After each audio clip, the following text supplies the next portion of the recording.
jeudi 22 janvier 2015, le nouveau directeur du Centre hospitalier intercommunal de Meulan-les-Mureaux, le CHIM, M. Frédéric Mazurier, a présenté ses vœux en présence du président du conseil de surveillance de l'hôpital, M. François Garret, maire des Mureaux, et de l'équipe de direction de l'hôpital.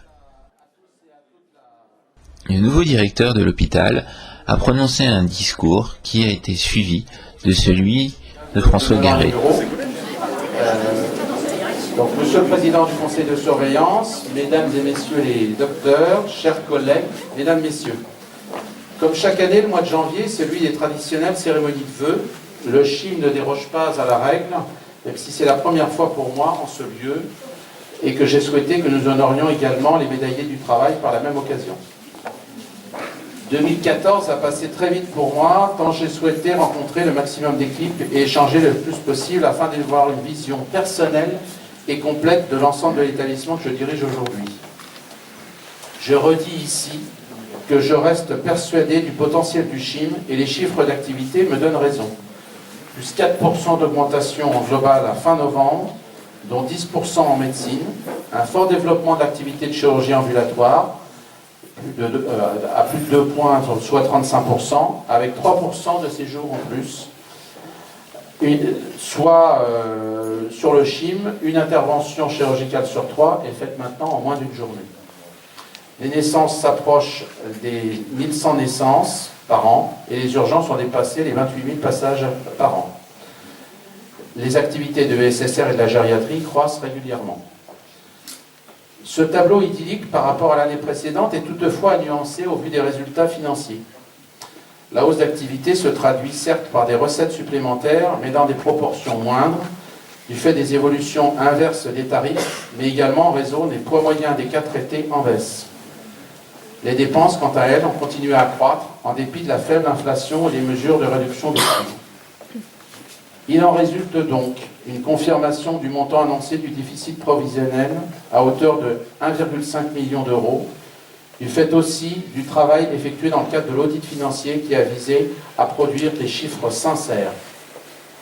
Cette évolution, quantitativement optimiste d'un côté et pécuniairement pessimiste de l'autre, doit amener chacun à tirer quelques conclusions de bon sens.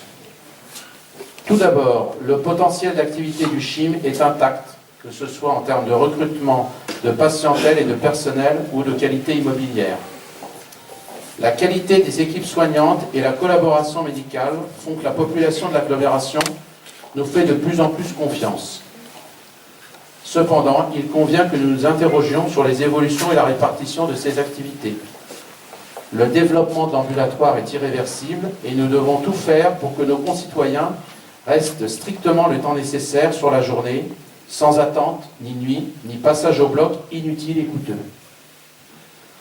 La localisation et le volume des activités de court séjour doit être posé entre Meulan et Bégeville, mais aussi à l'intérieur du bâtiment Henri IV.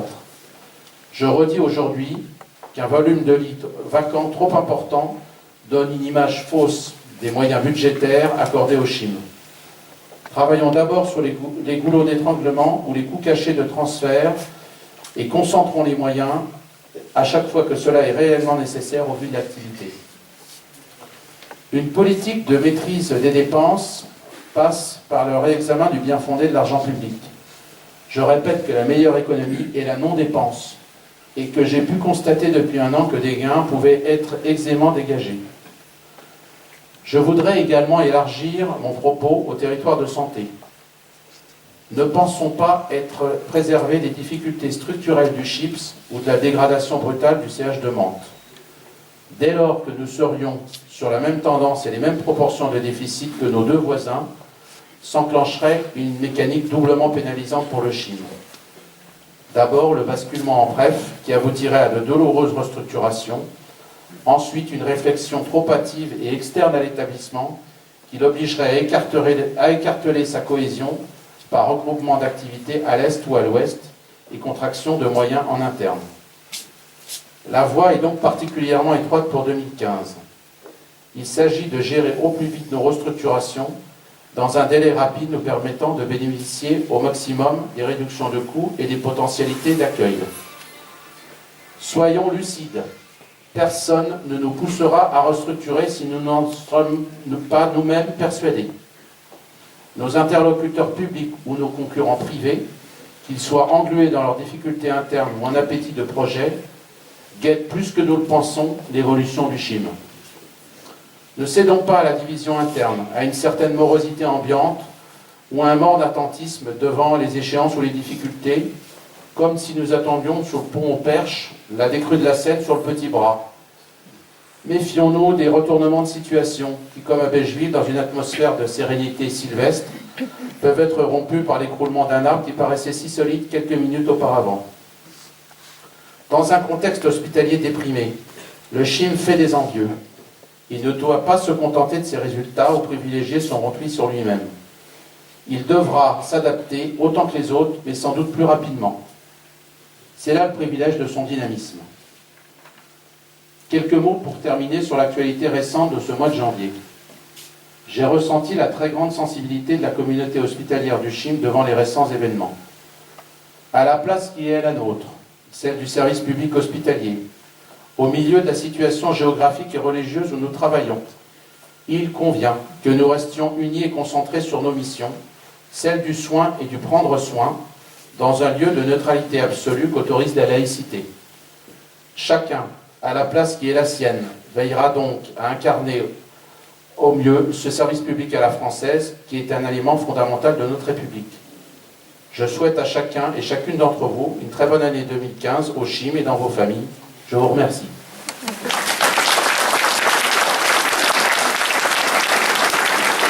Directeur, mesdames, messieurs les directrices, messieurs, mesdames les représentants des corps constitués, mesdames, messieurs. C'est toujours difficile de passer après un discours d'un directeur de ce centre hospitalier pour dire un petit peu, éventuellement corriger le tir à un certain moment. Je crois que par rapport à ce que vous avez dit tout à l'heure et précédemment sur le fait qu'il y ait 1 million d'euros de déficit au centre hospitalier de Melun-les-Mureaux, c'est un petit déficit. Surtout que c'est un petit déficit quand on sait qu'il y a quand même pas mal de biens immobiliers et qu'il y a des possibilités assez rapidement de corriger le tir. C'est vrai, quand on compare par rapport à d'autres structures hospitalières, au moment que je suis présent sur le conseil de surveillance à 15 km d'ici, on n'est pas dans les mêmes proportions. Mais c'est pareil, quand on parle de ce déficit de la structure du CHIPS, n'oublions pas non plus qu'il y a un terrain qui a coûté un certain prix pour faire un 3e hôpital. Il suffirait de l'enlever comme créance terminée pour qu'il se rétablisse rapidement. Donc je crois qu'il ne faut pas non plus. Il y a des possibilités par rapport à ces déficits en tant que tel. Par rapport aux CHIPS et par rapport à comment ils se situent dans notre territoire. Indépendamment de ça, on ne peut pas ne pas revenir sur la restructuration territoriale qui est en cours et qui obligatoirement touchera un minimum l'ensemble des services publics. Ce matin, j'étais à la commission régionale intercommunale pour définir comment serait tout ce qui est en dehors du Grand Paris, en particulier les Yvelines, la Seine-et-Marne, l'Essonne et le Val d'Oise. Vous n'êtes pas sans savoir qu'actuellement nous discutons pour un territoire de 400 000 habitants, de Mantes à Poissy, et il est évident que si nous faisons un territoire de 400 000 habitants, la politique de santé sera définie à travers ce territoire.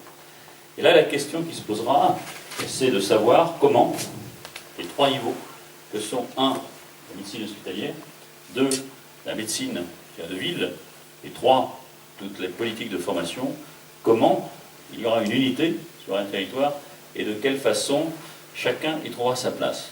Ce ne seront pas des wagonnets les uns à côté des autres, ce seront des wagons qui se suivront entre Paris et la Normandie, ou inversement, entre la Normandie et Paris.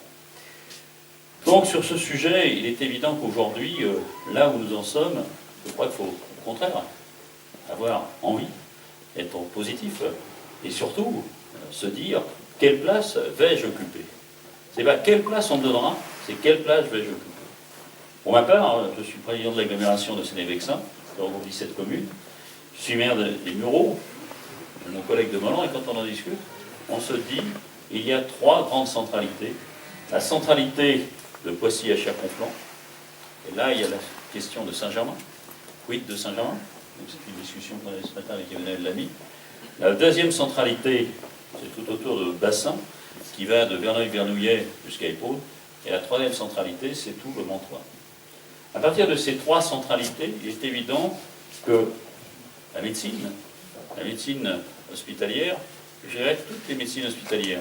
On ne peut pas dissocier public-privé. Bien évidemment, il faudra faire un diagnostic et voir un petit peu comment cela et quelles sont les pratiques dans chaque structure hospitalière. Et c'est là que je vous rejoins. Il est évident que nous devons être les meilleurs, nous devons être très bons, notamment dans certaines spécialités. Déjà, nous avons affirmé notre place, mais je crois qu'on peut aussi améliorer notre place ailleurs. À certains moments aussi, on pourrait être dépendant d'autres structures. Cela n'empêche que l'on ne doit pas supprimer éventuellement l'activité. Je pense par exemple à tout ce qui est l'obstétrique, la maternité, etc. C'est évident qu'aujourd'hui, on pourrait avoir tendance à se dire pourquoi ce ne serait pas Poissy, je dirais, la grande structure par rapport à tout ce qui est l'obstétrique, par rapport à tout ce qui est la gynéco, et finalement, on pourrait amener tous les patients sur Poissy. Je pense que ce serait une erreur fondamentale, mais il faut aussi qu'il y ait une modification d'état d'esprit, notamment de certains médecins libéraux, parce qu'il est assez facile, à certains moments, dès que quelqu'un a un petit souci, de dire tu vas au centre qui est le plus important, c'est Poissy. Et ça, c'est quelque chose qu'il faut véritablement éviter, et donc c'est à nous de travailler là-dessus.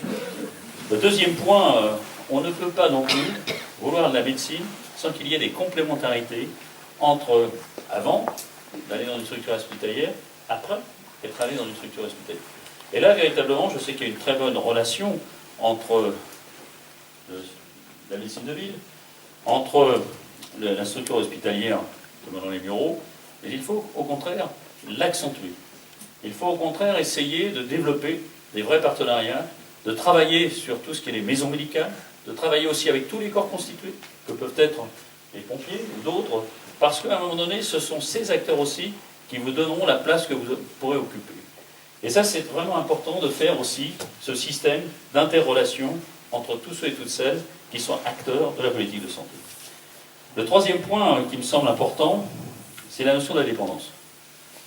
La dépendance aujourd'hui, à 2 ou 3 ans, quand on va discuter de politique de dépendance avec le vieillissement, il est évident que nous ferons une cartographie de tout ce territoire, soit ce sera du public, soit ce sera du privé, mais nécessairement on ne peut pas rester tel que c'est sans qu'il y ait un vrai maillage de la dépendance sur l'ensemble de nos territoires. D'ailleurs, quand j'en discute avec certains élus de mon agglomération, tantôt il y en a qui disent vous êtes des urbains, donc on est urbain à partir de 5000 habitants, et d'autres nous disent nous sommes des villages. Mais si nous sommes des villages, nous aimerions avoir la proximité. Et bien évidemment, la proximité, ça passe par la structure hospitalière, ça passe par la structure de celui qui suivra votre santé, mais évidemment aussi par rapport à là où nous pouvons être quand nous sommes en dépendance et sur le maintien à domicile.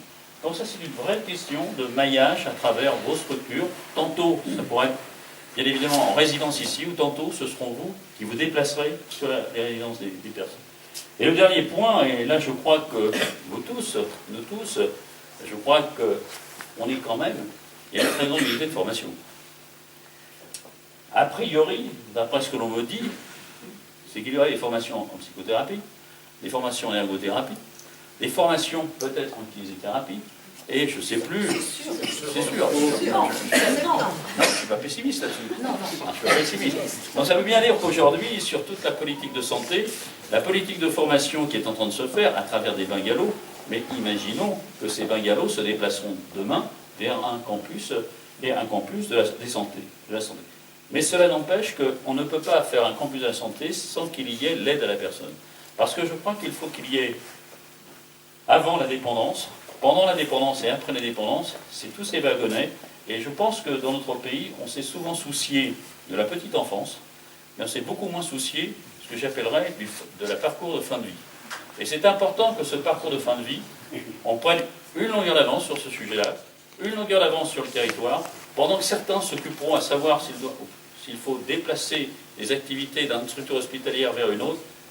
Nous, on a construit notre édifice, l'édifice Manon-les-Mureaux, au centre de la politique hospitalière, dans le territoire de Seine-Aval, de 400 000 habitants. Donc là-dessus, je crois, monsieur le directeur, mesdames, messieurs les directrices et directeurs, mesdames et messieurs les personnels qui travaillent ici, sachez une chose. Dernièrement, j'avais un ami qui était médecin, qui est allé à l'hôpital, malheureusement, il a terminé sa vie. Mais par contre, ce que j'ai pu constater quand on a discuté, à plusieurs, c'est que l'hôpital de Melun était d'une excellente qualité, aussi bien au niveau de toute la structure médicale, mais aussi de la structure aide-soignante et soignante. Et ça, c'est ce qui correspond à la notion du service public, la notion du service au public. Et je pense que, fort de cela, nous devons être les leaders sur notre territoire, indépendamment que nous ayons moins de moyens que d'autres. Donc, 2015, retroussez vos manches. Il y a 2016, 2017, 2018, mais surtout, ne restez pas immobiles. Ce sont toujours les voyageurs de l'immobilier qui perdent. Premier exercice de vœux, directeur Frédéric Massurier, qui a conclu ses vœux avec la remise de médailles du travail de la promotion du 1er janvier 2015.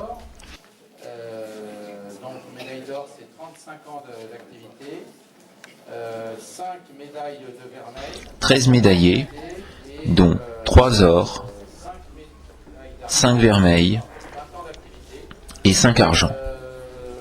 Deux particularités, parce que je me suis fait expliquer, enfin, Madame Macous m'a très gentiment expliqué, nous avons un couple de médaillés le même jour avec la même médaille, ce qui est assez... j'ai fait plusieurs cérémonies depuis 20 ans de carrière, mais c'est la première fois que j'ai cette situation-là. Et puis, des personnes qui ont plus d'ancienneté que d'autres médaillés, mais on m'a expliqué qu'on ne peut être médaillé d'or que si on a été précédemment médaillé d'argent et médaillé de vermeil. Donc voilà, à bon entendeur, il faut demander les médailles pour espérer obtenir la médaille d'or. Donc il y a des gens certainement... Nous laissons le soin au directeur Frédéric Massurier de conclure cette cérémonie des vœux. L'ordre du podium. Merci, félicitations. Voilà, écoutez, c'est tout pour cette cérémonie de remise des médailles. Donc on va continuer autour du buffet.